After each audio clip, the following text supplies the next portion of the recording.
Bonjour et bienvenue sur TV Land, votre télévision locale. Notre édition de ce vendredi 15 avril fera tout d'abord un point sur la sécurité routière à Sognac et Cambron. Ensuite, nous partirons pour Saint-Sevé et son Varietas Florum. Un autre salon, celui de l'habitat cette fois, nous attendra à Dax, tout comme la cérémonie d'accueil des nouveaux Dacois. Côté sport, je vous propose la course de la plage au pain de Moulietz et nous nous quitterons sur les All-Star Games de rugby à Tyros.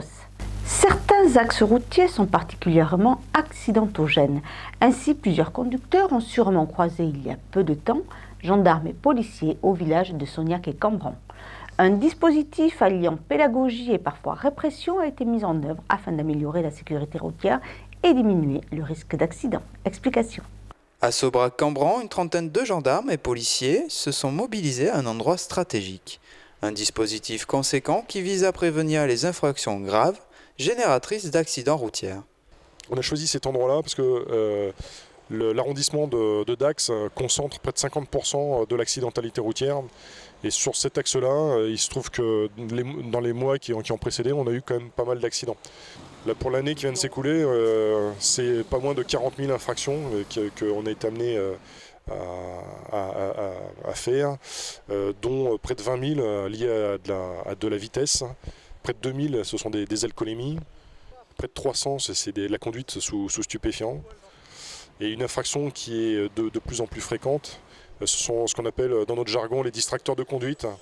C'est-à-dire les gens qui ont soit le téléphone à la main, soit qui sont en train de regarder le GPS, soit qui sont en train de regarder la télé, ça arrive. Des infractions qui mènent à mettre en place un dispositif adéquat pour chaque intervention de manière à avertir les conducteurs frauduleux.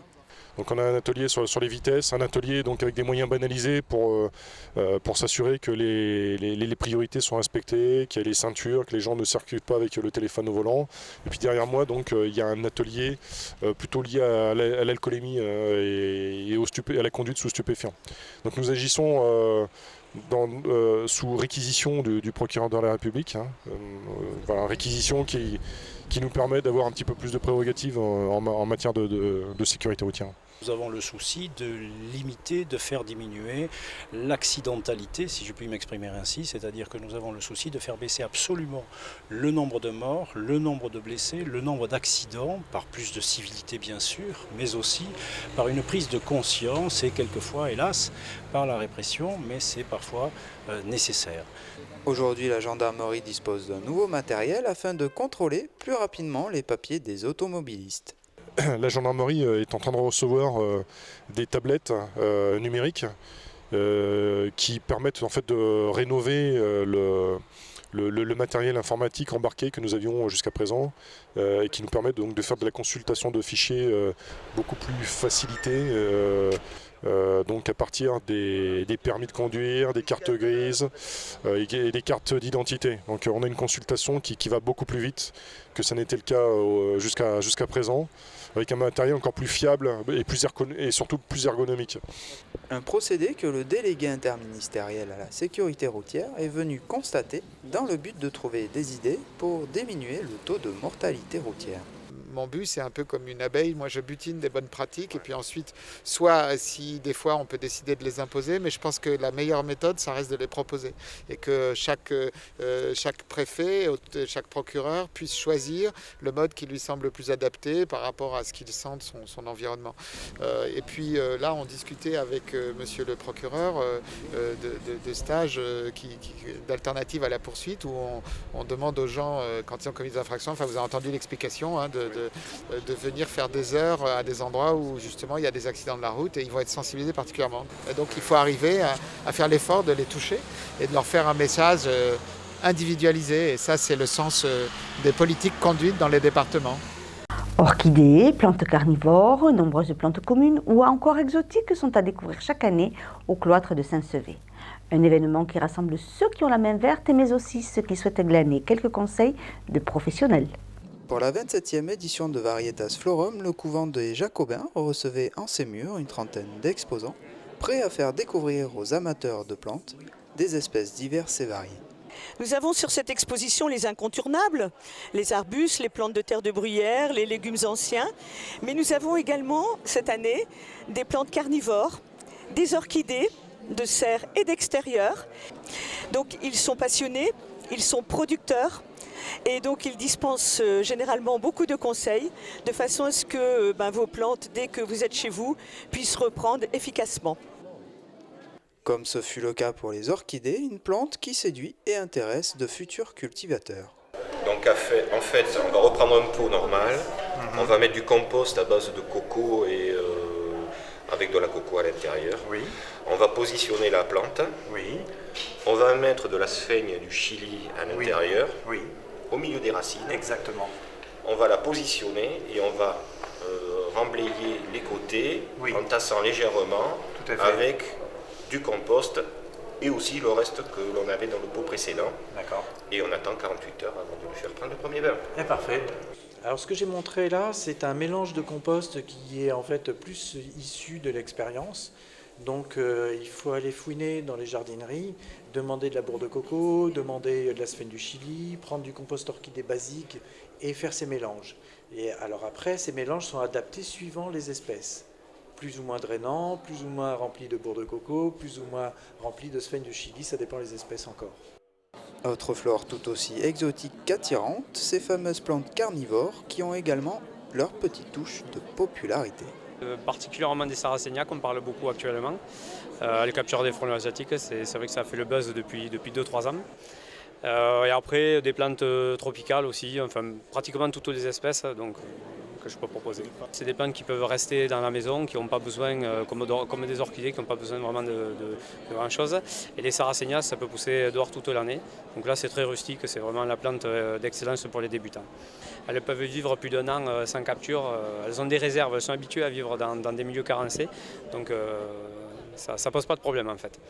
Un monde végétal que les plus petits découvrent par le biais d'un atelier sensoriel. Un atelier pour travailler sur les odeurs. Donc on avait glissé dans des petits pots différentes plantes ou différentes choses créées à base de plantes et où ils devaient retrouver en sentant ce que c'était, avec des intrus bien sûr. Voilà. Un autre atelier sur la vue où avec des fleurs séchées, ils devaient soit classer en fonction des couleurs pour découvrir un petit peu la diversité au niveau des végétaux ou la diversité au niveau des formes des pétales. Voilà. Et puis un atelier de toucher, donc où il fallait, un peu comme Fort Boyard, glisser les mains dans des boîtes pour deviner différents fruits ou légumes. Voilà. Et on avait ensuite des ateliers où on mettait un peu la main à la pâte, les mains dans la terre, où on a repiqué des œillets d'Inde et créé un petit bonhomme gazon pour voir des petites graines germer et pousser, faire les cheveux d'un petit bonhomme. Pour ceux qui ont la main verte ou non, Varietas Florum reste l'événement de Saint-Sevé qui offre au sein d'un patrimoine historique un paysage coloré. Nous prenons maintenant la direction du Khayalaï de Dax où le salon Expo de l'Habitat a pris ses quartiers. L'occasion pour de nombreux visiteurs de rencontrer des professionnels pour simplement se renseigner ou encore concrétiser un projet. Des nouveautés proposées cette année, je vous propose de découvrir maintenant. Repeindre ses volets, renouveler sa décoration ou construire sa maison, avec l'arrivée des beaux jours, les envies de changement font souvent leur apparition. Et quoi de mieux qu'un salon de l'habitat pour accompagner ces idées ? C'est un salon qui se déroule habituellement, historiquement au mois d'avril. C'est donc un salon pour préparer l'arrivée des beaux jours, les projets qui fleurissent à la sortie de l'hiver. Donc préparer les projets de construction, de rénovation, d'aménagement intérieur et extérieur. C'est un outil mis à disposition pour les Landais. C'est un outil à tiroir afin de pouvoir, en fonction des projets de chacun, trouver le bon interlocuteur pour réaliser ces projets, ces besoins en termes d'habitat et de construction, de rénovation et d'aménagement. Donc aussi bien les constructeurs de maisons individuelles pour tout ce qui est construction neuve, un panel d'exposants pour la rénovation, l'isolation, les fenêtres, le portail, le chauffage, les différentes énergies. Et puis la saison se prête bien également pour tout ce qui touche l'aménagement extérieur, donc les terrasses, le bois, les vérandas, les pergolas et les stores. Voilà. C'est vraiment un outil pour la réalisation des projets. Cette année, un concours de dessin proposait aux enfants de créer la maison de leurs rêves et autre nouveauté, un espace dédié aux inventeurs. Nous avons 11 inventeurs présents sur Habitat Expo qui sont venus présenter leur invention pour améliorer le quotidien du particulier. Donc c'est très très large hein, puisque ça va du piège à frelons asiatique électrique en passant par la couette qui permet de chauffer la zone de monsieur et moins la zone de madame pour que tout le monde puisse s'acclimater sous la couette. Voilà.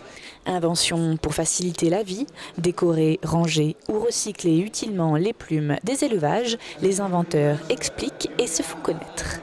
La plume est un produit qui est extrêmement riche en azote. C'est considéré comme un déchet.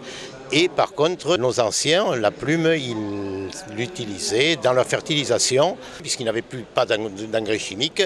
Et ils s'étaient aperçus que c'était extrêmement efficace pour les plantes.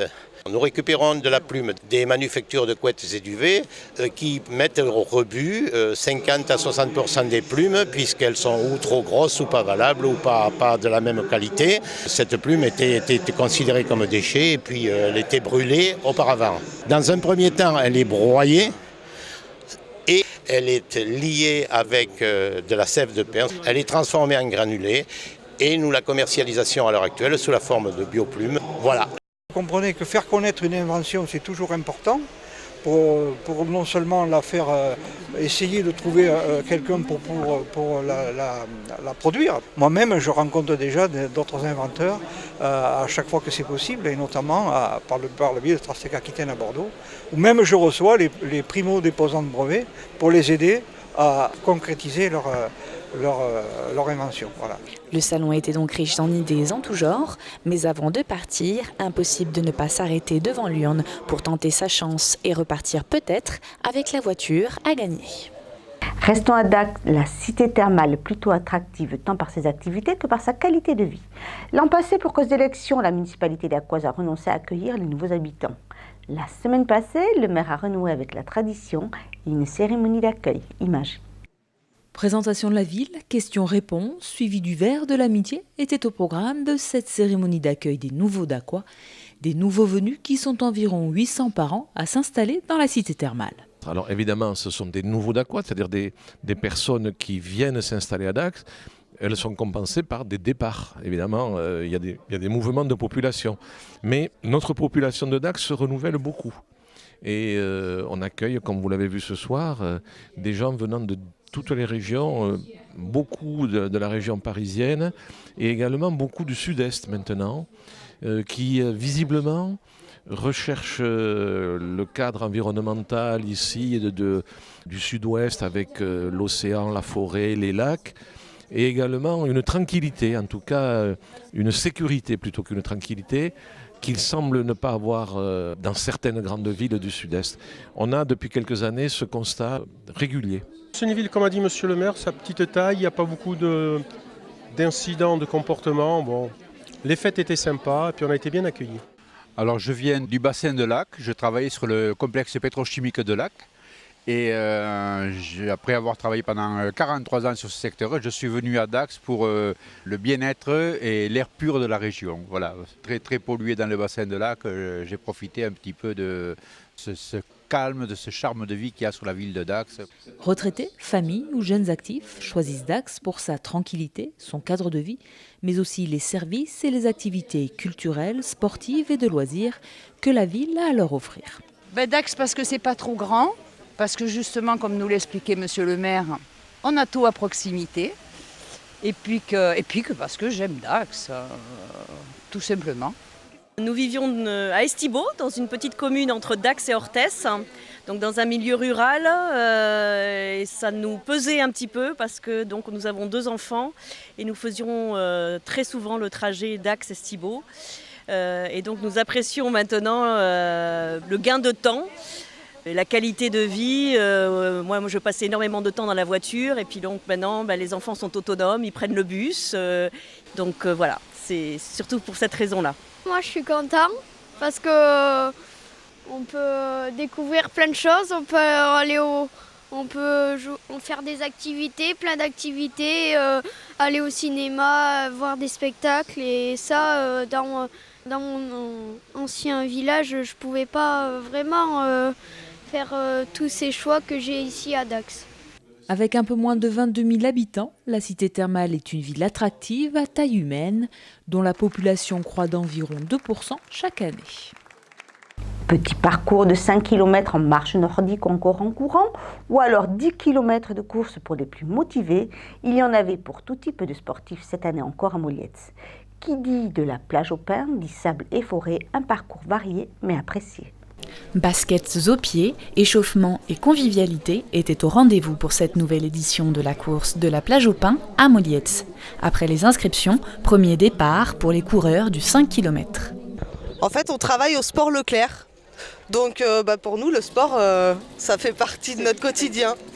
Donc voilà, et quand on avait une course, on a une course pas loin de chez nous, donc on s'est dit, allez, on va venir entre collègues et entre copines surtout. Entre amis ou seuls, pour le challenge ou le bon temps, la course a fait venir des participants de toutes les Landes. On vient du club de Pouillon, des environs de Pouillon. Et on vient pour courir par cette belle journée de 10 km. Très beau parcours, ouais, dans mes souvenirs, un peu dans les bois, dans la forêt, sympa. Puis l'ambiance qu'il y a sur les courses et les après-courses aussi, c'est sympa. Être dans la nature et voilà, tester.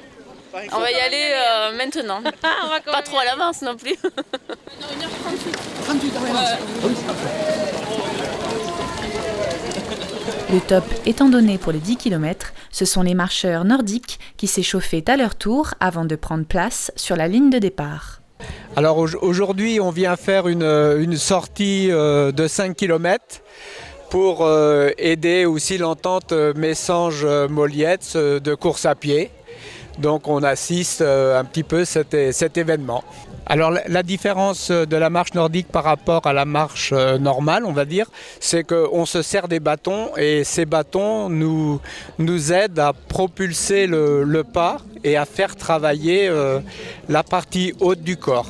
On pousse sur les bâtons à l'arrière de façon à projeter, si on veut dire comme ça, projeter son pas vers l'avant. Et moi je viens spécialement des Pyrénées pour cette opération et c'est quand même quelque chose de très très agréable. Et sur le plan sportif et sur le plan du maintien en forme à nos âges. On est en groupe aussi, donc c'est les rencontres et puis c'est entretenir sa forme. Et tandis que les marcheurs se mettaient en route, les premiers du 5 km étaient de retour sous les applaudissements des spectateurs. Je suis arrivée première fille en environ 22 minutes de course. C'est la première fois que je le fais. Je faisais 3 km, quelque chose comme ça. Ouais. C'est un peu long mais ça va. Arrivée des 10 km également après seulement 36 minutes. Oui, j'ai fait terminer cette course au premier, ça a été difficile dans un temps de 36,07. Mais un parcours difficile avec une fin de parcours compliquée à cause du sable, quelques côtes. Mais bon, c'est très joli. C'est la deuxième année.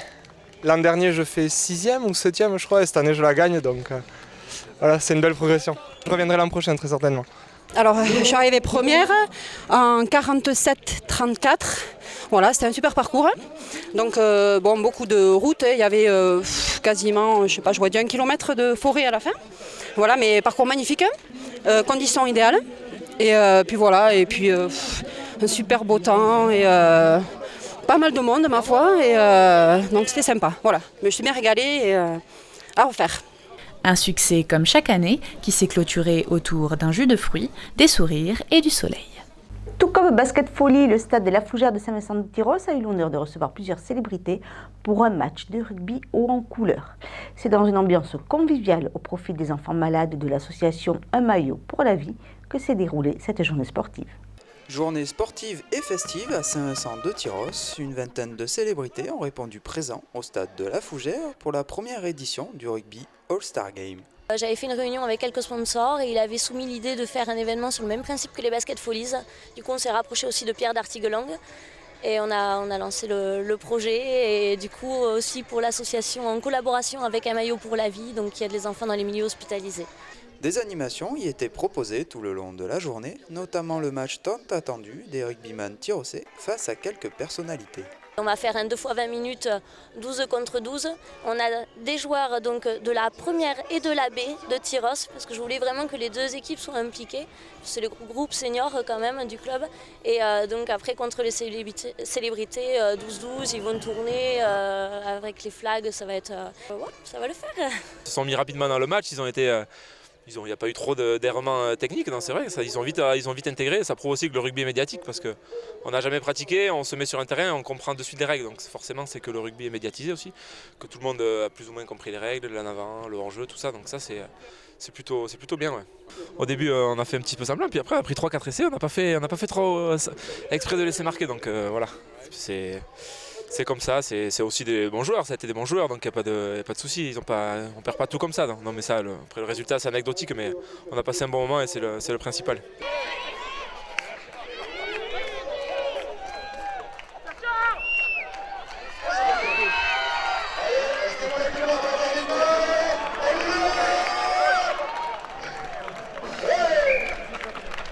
Ah, mais après moi tu sais, je connais pas grand chose. Je suis pas beaucoup le rugby, mais j'adore ça, j'ai plein de potes qui en font.